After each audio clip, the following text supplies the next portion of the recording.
School choice advocates claim that private schools provide a better educational opportunity for students. Recent studies and testing counter these claims, but there is another reason why residents of states considering school voucher or corporate tax credit programs should be alarmed.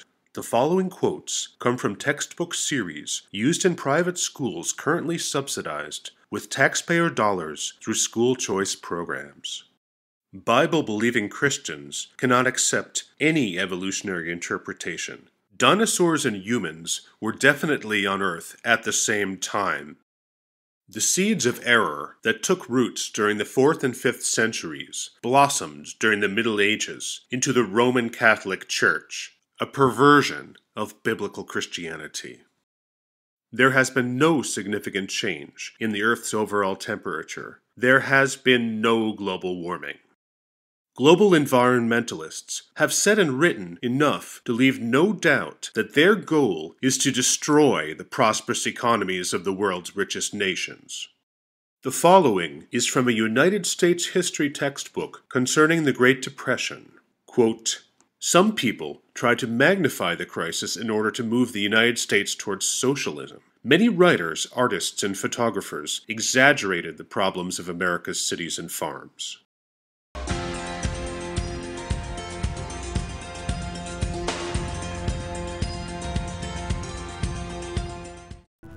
11 Dover residents sued their school board to keep intelligent design out of the classroom.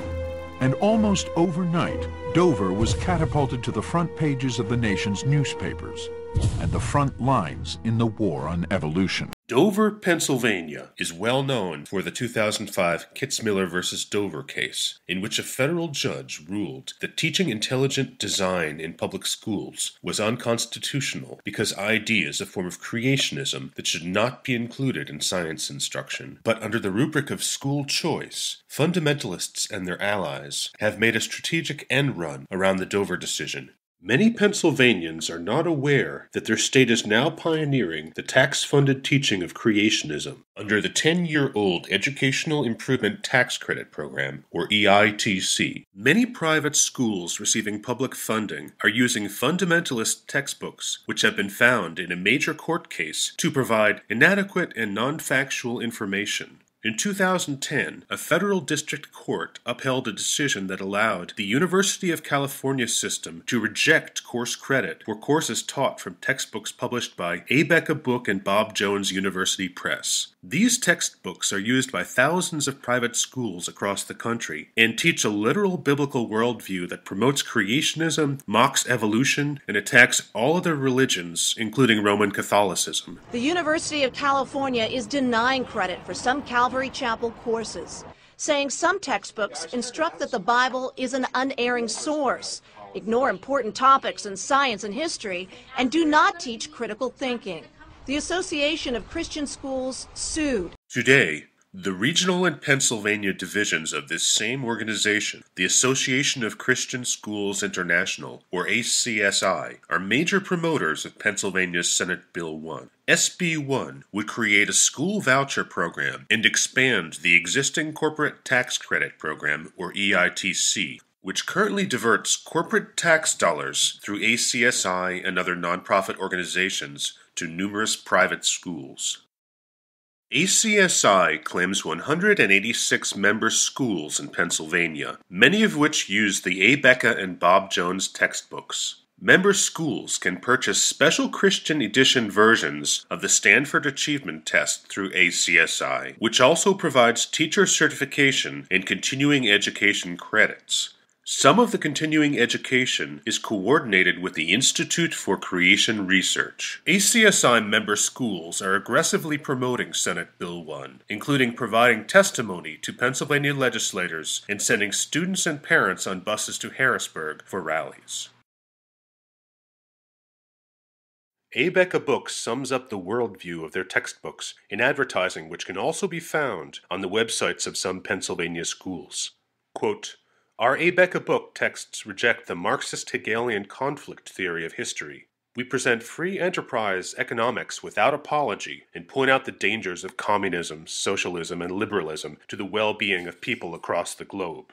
Abeka Book provides attractive, legible, workable traditional mathematics texts that are not burdened with modern theories such as set theory. The Abeka Book science texts teach that modern science is the product of Western man's return to the Scriptures after the Protestant Reformation, leading to his desire to understand and subdue the earth. The Abeka Book Science and Health program presents the universe as the direct creation of God and refutes the man-made idea of evolution.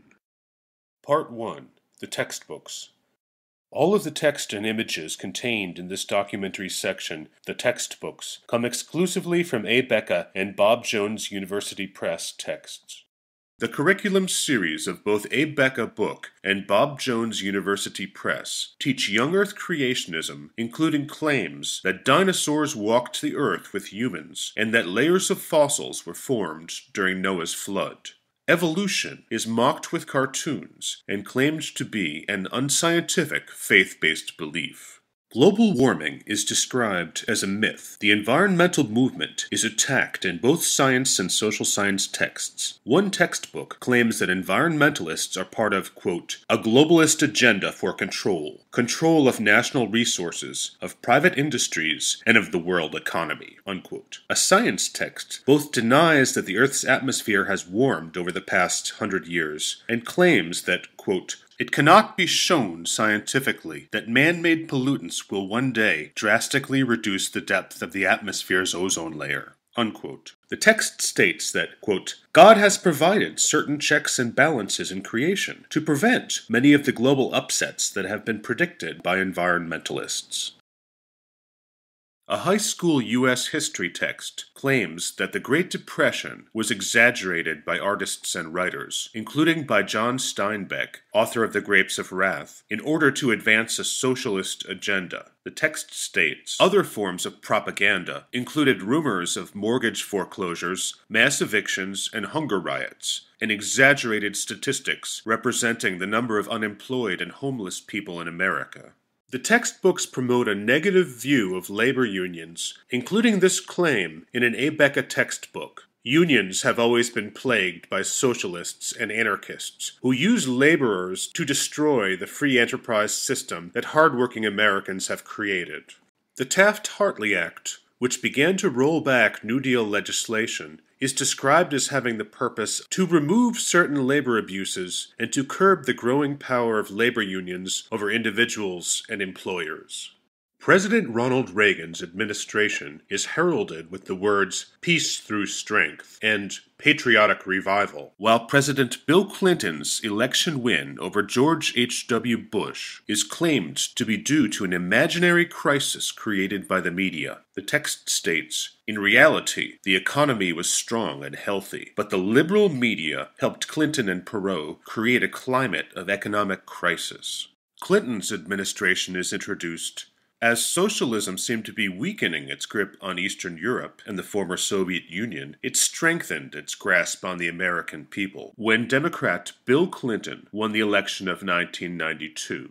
Both the Abeka and Bob Jones curriculum series are consistently hostile to other religions, including other sectors of Christianity. Roman Catholicism is the most frequent target. Describing the impact of Martin Luther's 95 Theses, which launched the Protestant Reformation, an Abeka text states, as others began studying the Scriptures for themselves, their eyes were opened to the false teachings of the Roman Church.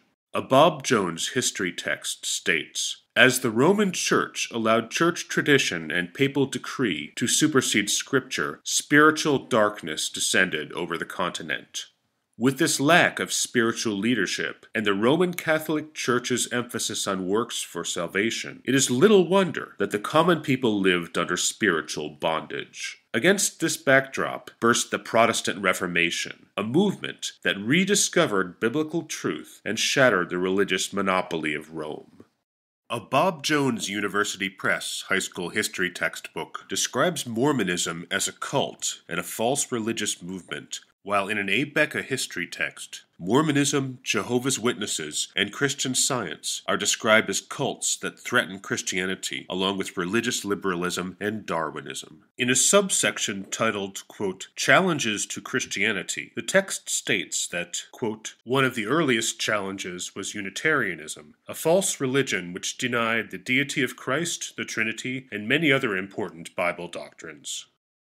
Biblical narratives are used to present the history of the world, past and present. For instance, a world history text states, some of the descendants of Noah's son Ham remained in Shinar, the Sumerians. Others traveled to northeast Africa, the Egyptians, and eventually to other parts of Africa and the islands of the Aegean Sea, the Minoans. The text closes a section on the Middle East, stating, the greatest struggle of all time, the Battle of Armageddon, will occur in the Middle East when Christ returns to set up his kingdom on earth. Other cultures are also treated with disrespect and as targets for proselytizing. The horrors of the Trail of Tears are described as aiding evangelism. The text states, God used the Trail of Tears to bring many Indians to Christ. In another text, the close of a chapter on Africa states that what modern Africa needs is the gospel and claims that spirit worship and the Muslim religion are so strong that only a small percentage of Africans claim to be Christian. The text also claims that only 10% of Africans are literate, and that this situation could worsen because mission schools have been shut down by communists. The text was printed in 2004. More than one of the Abeka textbooks includes this quote about slavery. To help them endure the difficulties of slavery, God gave Christian slaves the ability to combine the African heritage of song with the dignity and power of Christian praise. Through the Negro spiritual, the slaves developed patience to wait on the Lord, and discovered that the truest freedom is freedom from the bondage of sin. A Bob Jones text states that in northern states, the Ku Klux Klan, quote, resorted to intimidation and violence to keep blacks, Catholics, and Jews in their place, unquote. However, the text goes on to state, quote, paradoxically, the Klan, in some areas of the country, tried to be a means of reform, fighting the decline in morality and using the symbol of the cross. Klan targets were bootleggers, wife-beaters, and immoral movies. In some communities, it achieved a certain respectability as it worked with politicians. Part 2 the Politics. The idea of school vouchers was popularized during the desegregation of public schools as a way to circumvent integration. Some states tried to devise plans to abandon their public school systems and move the white students to a private system funded with public money through grants. Nevertheless, pro-voucher advocates are now describing their push to fund these private schools as a civil rights issue. Today is the beginning of the next civil rights movement in this nation.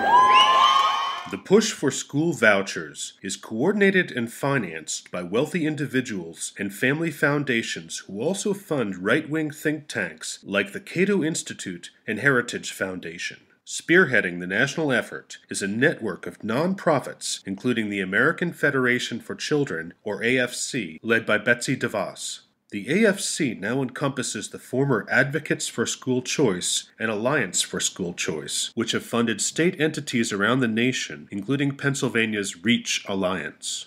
In March 2010, a former advisor to President George W. Bush registered a political action committee in Pennsylvania under the name Students First PAC. The organization poured millions of dollars into the 2010 elections. Among its expenditures was registration for the convention of the Council for National Policy. The Council for National Policy, founded in 1981, brings together the leaders of the political right and the religious right. The late Paul Weyrich, a founder of the Heritage Foundation, describes his role in bringing the religious right into politics and the purpose of the CNP in this 2005 interview. I suppose the more important thing that I did was to try to bring together what is now known as the religious right. Those people were not active in politics, and I served as sort of a coach to get them active in the political process. And today, as you know, they're an important element in electing even the President of the United States. I've also been a founder of the Council for National Policy, which is an organization that, in the words of Rich DeVos, brings together the doers with the donors. Richard DeVos is the father of Dick DeVos and father-in-law of Betsy DeVos. Who have been the biggest sponsors of what you've done over the years, besides Joe Coors? Dick Scaife of Pittsburgh. I could not have done what I've done without him.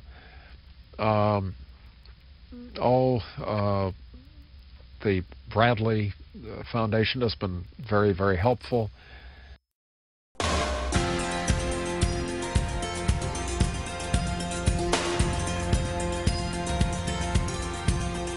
On October 2nd, 2010, Tim LaHaye, one of the founders of the Council for National Policy, spoke about its formation, including the leadership of Richard DeVos, a major funder of the religious right. LaHaye is co-author of a best-selling end-times prophecy fiction series, Left Behind, and co-founder of the Institute for Creation Research. LaHaye's speech focused on the eradication of public education. He stressed the need for biblically based education and claimed, quote, "We are being destroyed in America by the public school systems of our country," end quote. About these schools, he stated, "More money is not what they need. It is a better ideology, and we have already got it." The current wave of voucher and tax credit bills across the nation is the culmination of years of stealth efforts. After losing voucher initiative votes in state after state, the movement revamped with a new agenda and a new image described by Dick DeVos at the Heritage Foundation in 2002. This included the strategy of referring to public schools as, quote, government schools, and the need to disguise the fact that this movement is led by wealthy conservatives. Cautious about that.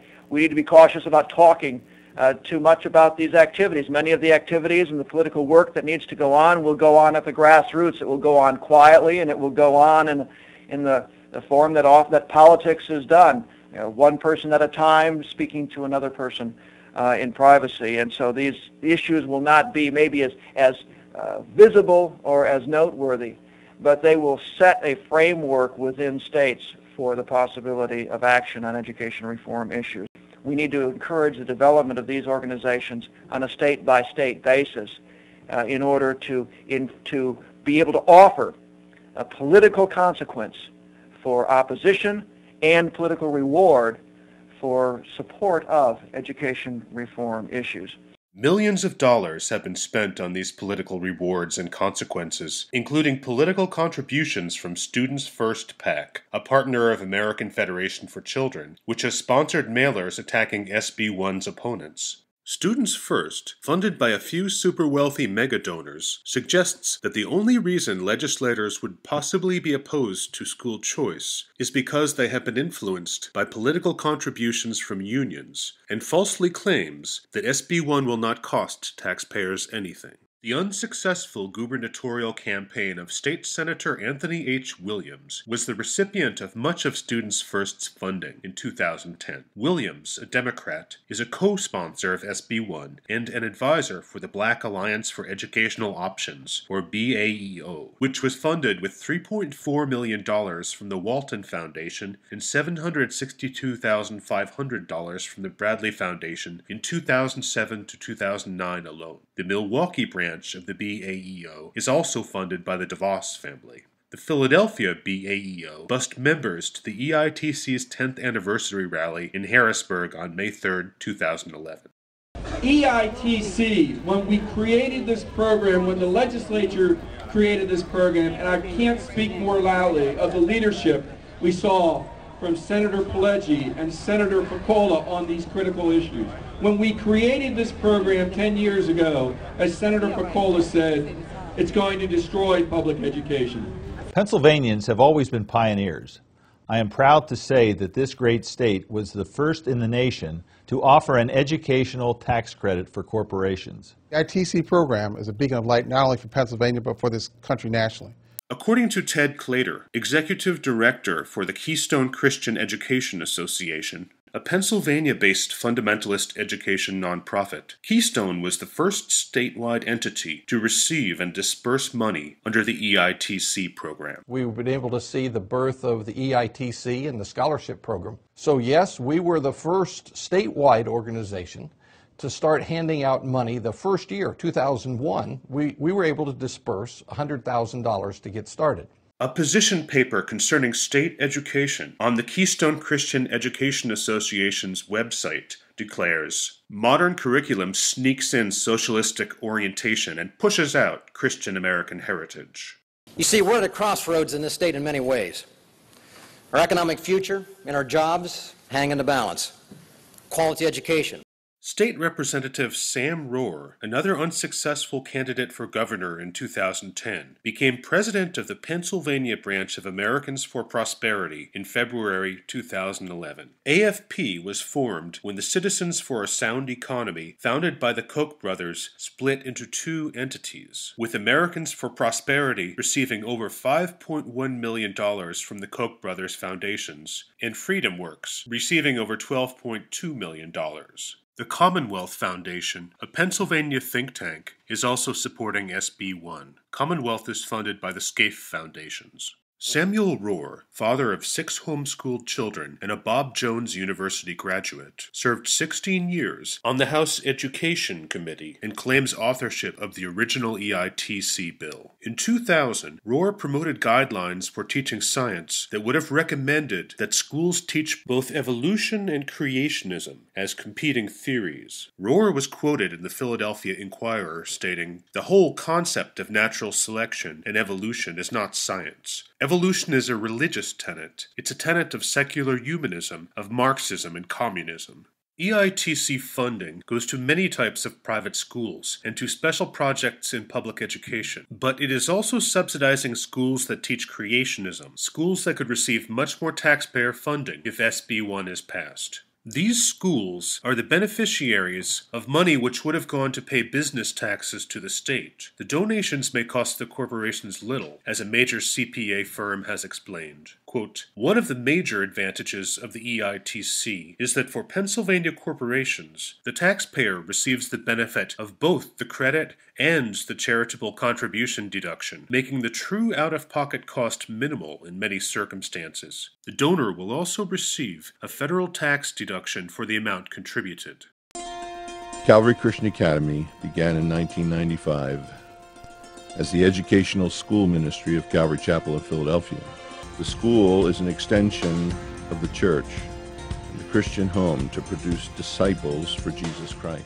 Calvary Chapel advertises using a 7th grade creationist anti-evolution science text from the Bob Jones University Press textbook line. Calvary Chapel is one of many Protestant fundamentalist schools in Pennsylvania that advertise being in the Educational Improvement Tax Credit Program and teaching from A. Becca and Bob Jones University textbooks.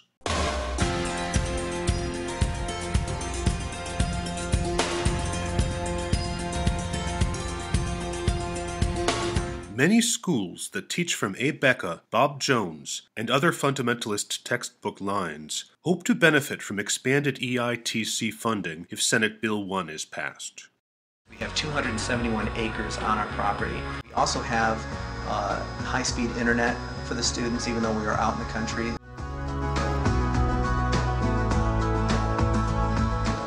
Start Here, Finish Anywhere is a statement that talks about our students. Students that start here at Erie First Christian for a good education finishes anywhere they want. We have many members of our alumni that are productive members of society today. Erie First Christian Academy is a member school of the ACSI which provided testimony to the Pennsylvania legislature in support of SB 1. One of the texts listed in Erie First's curriculum is A. Becca's high school economics book, Work and Prosperity. This text teaches an extreme version of laissez-faire economics mingled with biblical scripture. Milton Friedman is touted for his, quote, practical ideas, including the abolishment of the United States public school system and Social Security program. A section on globalism describes global warming as, quote, simply not supported by scientific evidence, unquote, and promoted by environmentalists for destructive reasons. The text states, quote, global environmentalists have said and written enough to leave no doubt that their goal is to destroy the prosperous economies of the world's richest nations. A sidebar warns that the Antichrist will tightly regulate who may buy and sell in the future, and that true world peace will only be possible after Jesus Christ comes to rule and reign. It offers an opportunity to bring Scripture into the science classroom, the math classroom, the history classroom. Hello, my name is Keith Felizi, and I'm the principal at Dayspring Christian Academy in Lancaster, Pennsylvania. 8 years ago, the Pennsylvania legislature passed House Bill 996, creating an unprecedented opportunity for businesses in Pennsylvania to send their state tax bill to a scholarship organization, enabling thousands of students across the state to attend the private school of their choice.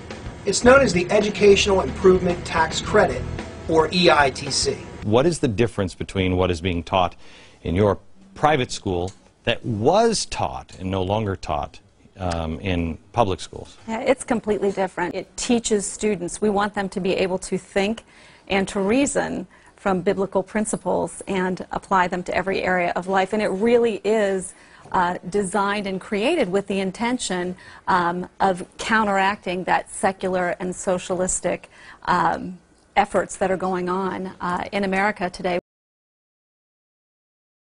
Deep within Middle America, a new species of museum has evolved. It isn't a theme park, but an attempt to disprove the theory of evolution. Perhaps the most startling display shows children playing next to dinosaurs, something mainstream science says is impossible as they died out millions of years before humans. In June 2011, Dayspring's upper-level biology teacher is scheduled to lead a several-day family expedition to the Creation Museum, during which Dayspring students will learn about the coexistence of humans and dinosaurs firsthand. The trip will also visit the Cincinnati Zoo and the Carnegie Natural History Museum where, as described in a March 14, 2011 plug for the trip in the Dayspring Beacon, one of Dayspring Academy's regular publications, quote, instruction will be given on how to view and interpret evolutionary-based exhibits from a biblical creationist framework. We have the great founders, George Washington and Benjamin Franklin and Thomas Jefferson and Samuel Adams, and the list goes on, many of whom were believers. In fact, most of them were. Dayspring also appears to promote falsified American history. In the spring 2007 edition of Sunrise, another Dayspring publication, Dayspring headmaster Michael R. Myers cites a manufactured quote incorrectly attributed to Thomas Jefferson, quote, the Bible is the cornerstone of liberty. A student's perusal of the sacred volume will make him a better citizen, a better father, a better husband. The first sentence appears nowhere in the writings of Jefferson. The second is derived from a letter written by Daniel Webster. They had an understanding of biblical truth, and they were applying that in a way that had never really been done on earth. It's very plain that the early Americans believed that God was doing something very special here in this nation, and education really is a key to that. Myers also cites the writing of wall builders David Barton, who during 2010 hosted a regular spot on the Glenn Beck Show during which Barton aired his factually challenged revisions of American history, many of which purport to demonstrate that the Founding Fathers did not intend separation of church and state. One of Barton's favorite history lies aired on the show, the claim that the Continental Congress ordered the printing of Bibles, has been cited by the administrator of another recipient of EITC funding, Champion Christian School. According to the November 10, 2010 Dayspring Beacon, Wall Builders representative Rick Green has spoken at the school, and the Beacon regularly promotes the Wall Builder summer program Patriot Academy, during which, according to the publication, students can, quote, receive training in biblical worldview, unquote, and participate in writing bills to be submitted in the Texas state legislature. David Barton will be the keynote speaker at the upcoming ACSI convention in September. These events draw thousands of ACSI teachers who participate in seminars providing continuing education units to maintain teacher certification credentials with ACSI. In 1995, then Republican Senator Arlen Specter wrote in the Harvard Journal of Law and Public Policy that Barton's revisionist history arguments, which purport to prove the United States was founded as an expressly Christian nation, quote, range from the technical to the absurd, unquote. Specter went on to declare that Barton's, quote, pseudo-scholarship would hardly be worth discussing, let alone disproving, were it not for the fact that it is taken so very seriously by so many people. Like the Bob Jones and Abeka textbooks, David Barton teaches that unregulated free markets are biblically based. At an event televised by the American Family Association, an organization also funded by the family of Betsy DeVos, Barton makes the following claim. Because economics can often be moral issues, especially if the Bible takes a stand on where these economic issues are.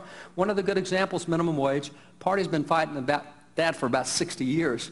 Jesus has an entire teaching on the minimum wage. Is Jesus for or against the minimum wage? Just as a hint, Jesus did not like the minimum wage. He's got a whole teaching against it. In Pennsylvania and other states, schools that have no accountability to the public for their curriculum are receiving increasing amounts of public funds, numbers that will grow dramatically if pending school voucher bills are passed. Milwaukee has the oldest voucher program in the country, but when voucher students in Milwaukee's private schools were required to take the state's standardized tests for the first time in 2009, they scored below the level of their Milwaukee public school counterparts. Even when accounting for socioeconomic level, the voucher students scored at or below the public school students, even though the private schools are rejecting children with disabilities that the public schools must accept. Cleveland has the country's second oldest voucher program and had similar results when students were required to take the state tests for the first time in the 2009 through 10 school year. Numerous studies have shown that voucher students in private schools do not perform better than their public school counterparts. Nevertheless, voucher and corporate tax credit promoters have spent millions creating an illusion that private schools will provide students with a superior education. By far the largest current programs in numbers of students and dollars are in Florida with 54,000 students and in Pennsylvania with over 42,000 students.